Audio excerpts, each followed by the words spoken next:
Hi friends, welcome to Jisha's flavours. ഇന്ന് ഞാൻ കാണിക്കുന്നത് ഒരു ബൺ ദോശയുടെ റെസിപ്പിയാണ്.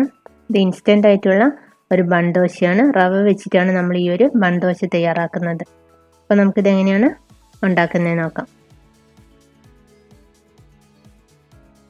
ഒരു ബൗൾ എടുത്ത ശേഷം അതിലേക്ക് 1.5 കപ്പ് റവ ഇട്ട് കൊടുത്തിട്ടുണ്ട്. അതേ അളവിൽ തന്നെ 1.5 കപ്പ് തൈരും കൂടെ ചേർത്ത് കൊടുക്കാം.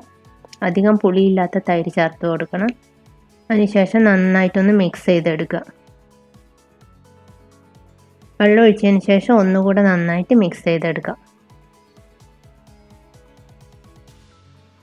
ഇനി നമുക്കിത് മിക്സിയുടെ ജാറിലിട്ടതിന് ശേഷം നന്നായിട്ട് അരച്ചെടുക്കാം.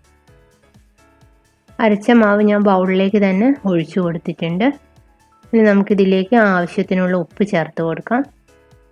അതിനുശേഷം നന്നായിട്ട് മിക്സ് ചെയ്തെടുക്കാം.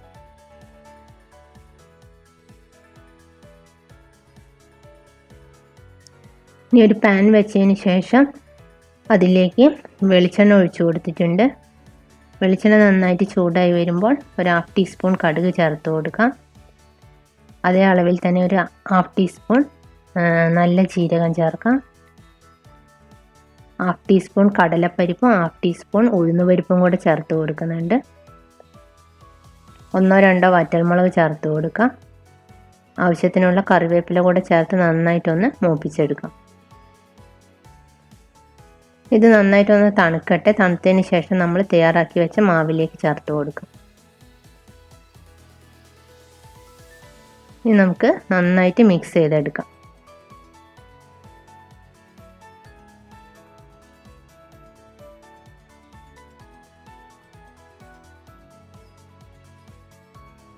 ഇത് ഇൻസ്റ്റൻ്റ് ആയിട്ട് തയ്യാറാക്കുന്നതുകൊണ്ട് തന്നെ ഇതിലേക്ക് 1 ടീസ്പൂൺ ഈനോ സോൾട്ട് ചേർത്ത് കൊടുക്കുന്നുണ്ട്. പെട്ടെന്ന് ഫ്ലഫി ആയിട്ട് വരാൻ വേണ്ടിയിട്ടാണ് നമ്മൾ ഈനോ സോൾട്ട് ചേർത്ത് കൊടുക്കുന്നത്. ഇനി ബൺ ദോശ ഉണ്ടാക്കി തുടങ്ങാം. ഇതേപോലെ കുഴിയുള്ള ഒരു പാത്രം വെച്ച് കൊടുക്കുക. ഒരു ചീനിച്ചട്ടിയോ അല്ലെങ്കിൽ അപ്പച്ചട്ടിയോ വെച്ച് കൊടുക്കാം. അതിലേക്ക് ആവശ്യത്തിനുള്ള ഓയിൽ ഒഴിച്ചു കൊടുക്കാം. അതിനുശേഷം നമ്മൾ തയ്യാറാക്കി വെച്ച മാവ് ഇതിലേക്ക് ഒഴിക്കാം.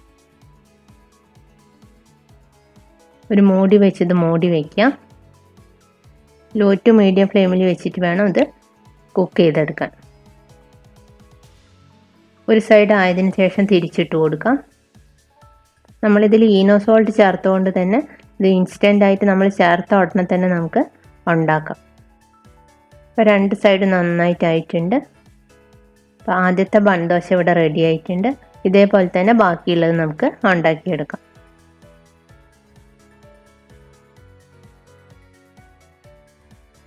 അപ്പോൾ എളുപ്പത്തിലുള്ള ഒരു ബ്രേക്ക്ഫാസ്റ്റ് റെസിപ്പി ഇവിടെ റെഡി ആയിട്ടുണ്ട്. നമുക്ക് പെട്ടെന്ന് തന്നെ ഇൻസ്റ്റൻ്റ് ആയിട്ട് തയ്യാറാക്കി എടുക്കാവുന്നേ ഉള്ളൂ. അതിനാണ് നമ്മൾ ഈനോ സോൾട്ട് ചേർത്ത് കൊടുക്കുന്നത്.